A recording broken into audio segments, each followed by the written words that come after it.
After the GSA's luxurious Vegas trip, you won't believe this video. Uh-oh. Senator Harry Reid on video in 2009 encouraging government workers to come to Las Vegas.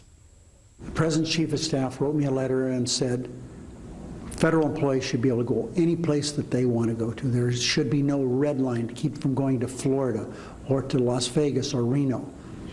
President Obama has taken some flack as a result of people saying, well, why did he do this? He didn't do it. It started in the Bush administration.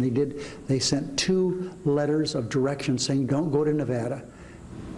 So what I did is send a copy of the President's Chief of Staff, Rahm Emanuel's letter, to every government agency in Washington. They all know now very clearly that Las Vegas and Reno are on limits, not off limits.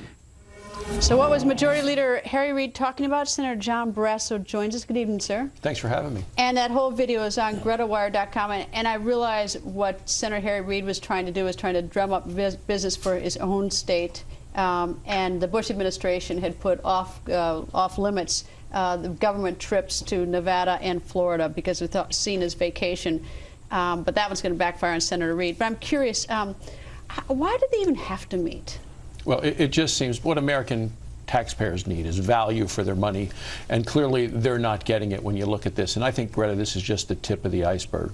We're looking at arrogance. We're also looking at abuse of power. And what I hear, and I was at the hearings today, American people deserve and ought to be demanding accountability for the way their tax dollars are spent. And this guy, Jeff Neely, I mean, you think of what he is still getting paid tonight, Greta. He is still on the taxpayer payroll. And that just shows how very difficult it is to remove long-term career government employees. It's more likely that they actually die on the job than get removed from the job. Can't you change that? I mean, you all got the power. I mean, you got the House and the Senate, and I mean, you could change it. We're going to work on changing it. The question is, why are you still getting paid, and do you really need the GSA? I'll tell you what disturbed me. And now you're a first-year senator, so I'm not going to include you in this one. But Senator Boxer said that the GSA has a history of misconduct dating back decades under Republican and Democratic administrations.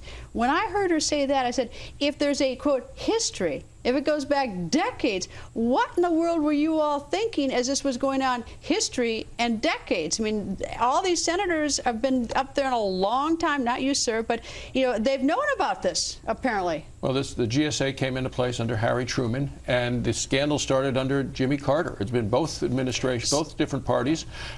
That's why I get to the question, what is the role and the size and scope of government, and do we really need a GSA? Because if you can find the service in the yellow pages of the phone book, should the government be providing that service? Right, but my thought is that the members of the Senate and the House should be monitoring this. If we don't need a GSA, get rid of it. If Neely shouldn't be paid, stop paying him. Change the rules. If there's a culture of corruption, ferret it out. If we need more inspector generals, get them.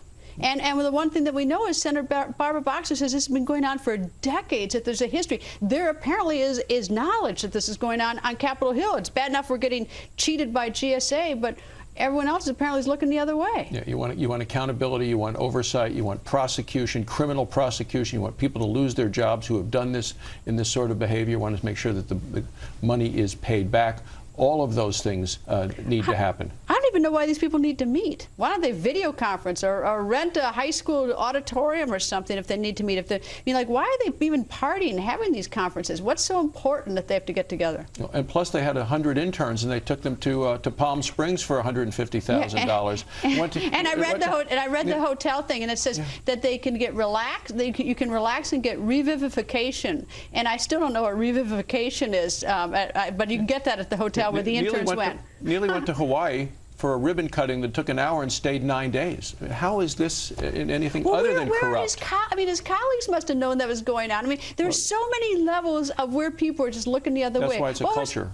A culture, but I mean, we got to stop it. Absolutely. I mean, even in the prison, everyone recognizes armed robbery. Yeah. I mean, it's like, you can't just look the other way. I mean, if everyone at GSA, you can't possibly. Certainly, someone must have thought it was bad. They made whistleblowers are coming forward, but there's even a video that they paid all this money money to play the video of government workers saying how they're wasting money and there's not going to be any investigation into it. Well, I can assure them the investigations are going to continue. I visited with the Inspector General today, and he said every time he turns over a rock, they're finding 50 more ugly things. This, I believe, Greta, is just the tip of the iceberg.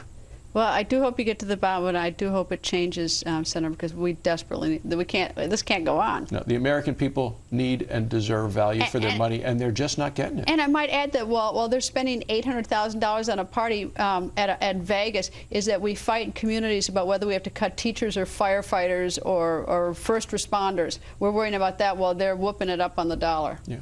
That's amazing. Senator, thanks, sir. Thanks for having me.